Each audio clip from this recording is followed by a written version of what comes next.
Hello everyone, welcome back to Reading in Isolation. I'm Heather Rose. We are up to chapter 18 of Finding Serendipity, the children's book I write together with my dear friend Danielle Wood under the pen name of Angelica Banks. So, chapter 18. As you may remember, Tuesday found her way back to the Great Library, but it's uncertain what she will find there, isn't it? And of course, what about Baxter and Vivian back on the Silverfish? So let's go on and find out what happens in chapter 18. Despite Tuesday's relief at finding herself at the library again, she dreaded running into the librarian. She was sure that the librarian would be very cross with her for disobeying orders and running off into the world of Vivian Small. Probably she would be angry enough to stop Tuesday from ever going back into that world.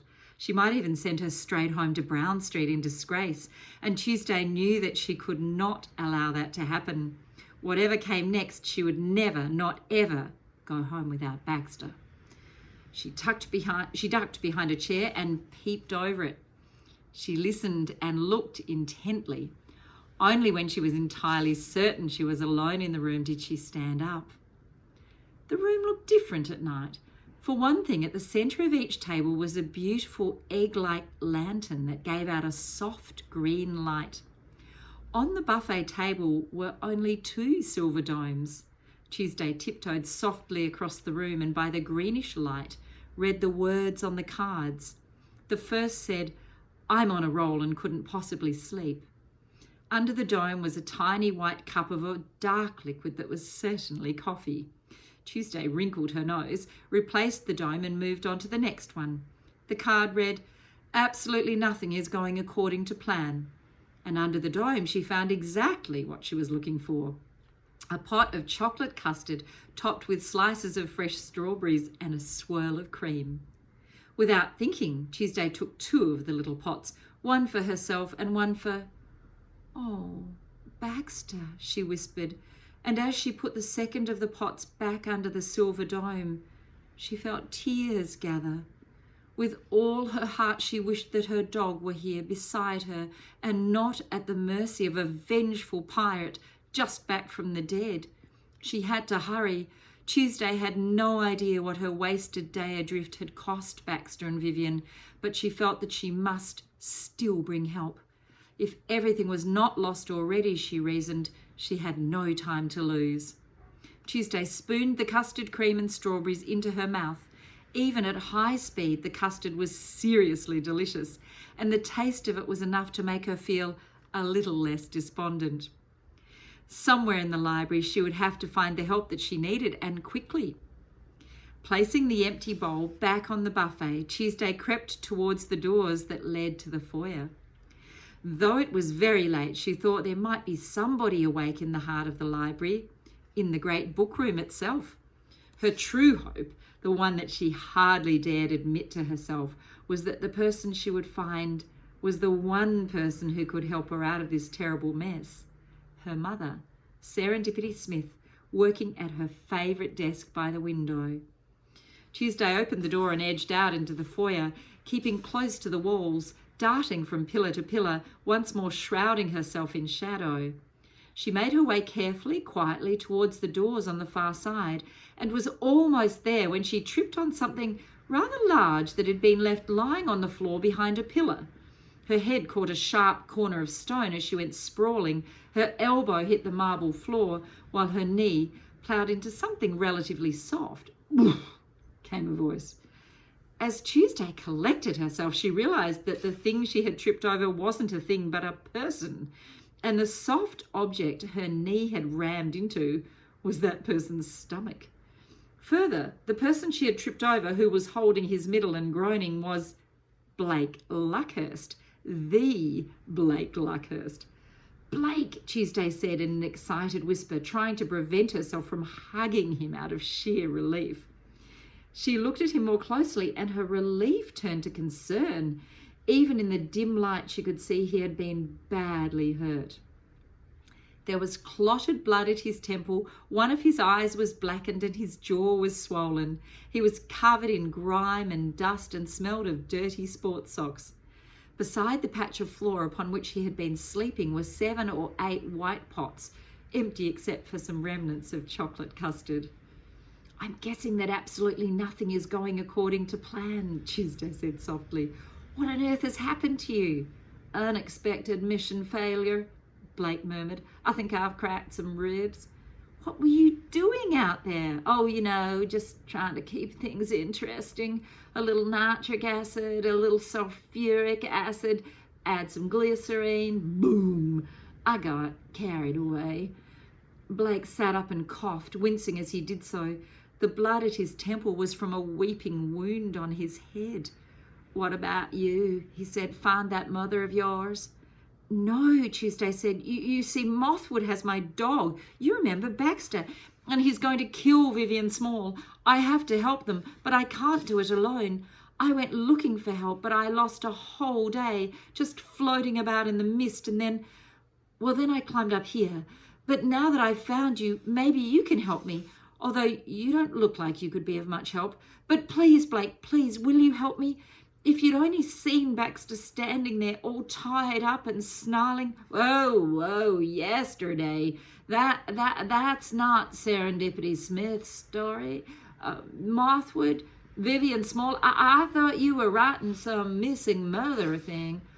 "Well, Tuesday said, her brain whirring.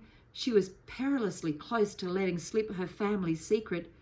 "The thing is," she hurried on, "I'm not making this up. I really have lost my mother. And I thought that if anyone could help me find her, it would be, Vivian Small."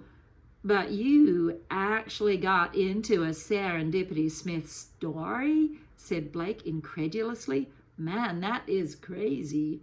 "That's why I can't ask the librarian for help," said Tuesday. "If she finds me here, she'll send me home. So you see, you're the only person who can help me. Please say you will." Tuesday begged, but Blake was completely distracted. "I didn't even know it could be done," he said. "What happened when you got in?" And so Tuesday told him how she had fled down the stairs and walked to the peppermint forest and discovered Vivian's treehouse broken to rubble. She explained how she had found Vivacious and learned to sail, and how Baxter had nearly drowned and Vivian Small had saved him. She told him about the raid on the Silverfish and how Mothwood had come back to life, and about the long and terrible sail through the endless fog. "Hey," said Blake, sitting up a little straighter when she finally fell silent. "Not a bad effort, actually. I mean, it's your first time, so, you can't expect perfection. I thought you were writing some soppy mother-daughter business, haircuts and clothes and whatever girls are into. But your story, it's got violence, it's got drama, it's got tension. All you need to do is keep going, get to the end." "But that's just it, Blake. I can't find the end anywhere. It's not on Mothwood's maps, and Vivian Small hasn't even heard of it." Tuesday was certain Blake was about to scoff at her or tell her how stupid she was or how great he was, or both. But he didn't. Instead, with a weariness that might have been caused by his hurt ribs and damaged face, or simply because he understood and even sympathized with her, he said quite gently, "Yeah, the end, hey? The thing about the end is that it's not on any map. It's not a place, right? Well, it kind of is. I suppose you could say it's a place you have to reach, but it wouldn't have any actual coordinates. You couldn't program it into your GPS. The end is the end. It's where you get to when your story's done. There's no rushing it. It's more a feeling than anything else. That's what makes it so difficult." Tuesday sighed with exasperation and said, "Why won't anyone listen to me when I say that I am not, repeat, not writing a story?" Blake made a grimace of pain as he got slowly to his feet. "You think?" he grinned. "Well, let me show you something. Come on, the librarian won't be about at this hour." Blake limped to a set of double doors at the side of the library and pushed one open. It led to a smaller foyer with lamps fixed to the walls at regular intervals. Ahead was a single door. "She'll never show you this room," Blake said. "She likes us to think it doesn't exist, but it does." A sign affixed to the door read, "No admittance, staff only." "I figure as I'm keeping her in a job, I must be staff as well." Blake smiled and held the door open for Tuesday to enter before sidling in behind her. The door closed with a quiet shush. Inside the room was a smaller version of the great library. Here the hanging lights were blue and there were rows of bookshelves filling the room. But this room felt entirely different. It was colder, there were no desks and no writers. Tuesday gazed at the shelves. There was something about the books. They looked as if they were made of glass. And when she looked closer, some of them shimmered while others were entirely transparent. Some looked as if they were made of delicate wax and others from clear cellophane. Still others appeared to wobble as she passed. Inside them, she could see slender pages. When she tried to read the spines of these strange books, the letters scrambled and disappeared, reappearing in different forms as if they were holograms. "What's wrong with them?" Tuesday asked in a hushed voice. "They're kind of vulnerable." She reached out to take one from the shelf and her hand passed right through it. "You can only touch your own story," said Blake. "What is this place?" Tuesday whispered. "I'll show you," said Blake, wheeling a ladder towards her. "Let's find M." Together they walked between two long, high shelves, going deeper into the room. At last Blake found what he was looking for, although Tuesday was still confused. Looking at the books was as strange as opening your eyes underwater or looking at trees through a rainy window. "Here you go," Blake said, shifting sideways on the ladder so Tuesday could climb up beside him. "Check this out." Blake pointed to one particular book on the shelf right in front of them. Its cover might have once been deep red, but the clear glass cover had faded to a faint pink. There were words on the spine where the name of the author ought to be, but they were so vague that Tuesday could barely read them. "You have to look closely," Blake said, climbing down a rung or two to give her more space. Tuesday narrowed her gaze until she could just make out the ghostly silver letters on the book's transparent spine. Tuesday McGillicuddy. "Tuesday McGillicuddy? That's my name," Tuesday said. "But it can't be me. It has to be some other Tuesday McGillicuddy." Blake snorted. "If it was mine, why would it be so old and faded?" asked Tuesday. "Anyway, it's not a book." "That's right. It's not a book yet. And it's not faded," Blake said. "It's so new, it hasn't got its color yet, nor its title. But open it up." "Can I?" Tuesday asked, curiously. "Believe me, it's yours," said Blake. Tuesday reached out and very carefully touched the book. This time her fingers didn't slip through nothingness. They touched a cover that felt as fine and smooth as glass. She slid it from the shelf. It weighed almost nothing. Inside the pale transparent cover were delicate pages, tissue thin and entirely blank. "Look," she said, indicating the empty pages. "There's no writing." Blake shrugged. "It's just a beginning. It's taking form. That's what all these books are. Many of them never get finished. It makes the librarian so mad when that happens. She hates this place. She'd prefer it didn't exist. But it has to exist. It's like the incubation room. All these ideas are trying to be books, but most of them won't make it. Hardly any, in fact."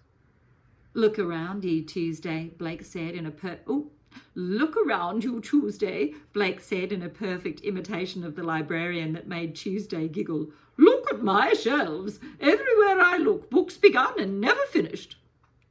Blake went on in the librarian's gravelly voice. "Perfectly good books if only their writers would stay here long enough to get them done. I don't know what it is with writers these days. So many of them lack stickability. Yes, that's what I like in a writer. Stickability. That young Blake Luckhurst, he's frightfully slapdash when it comes to punctuation, but he's got stickability. I'll say that for him." "So now," Blake said to Tuesday as he clambered down to the ground, do you want to tell me you're not a writer?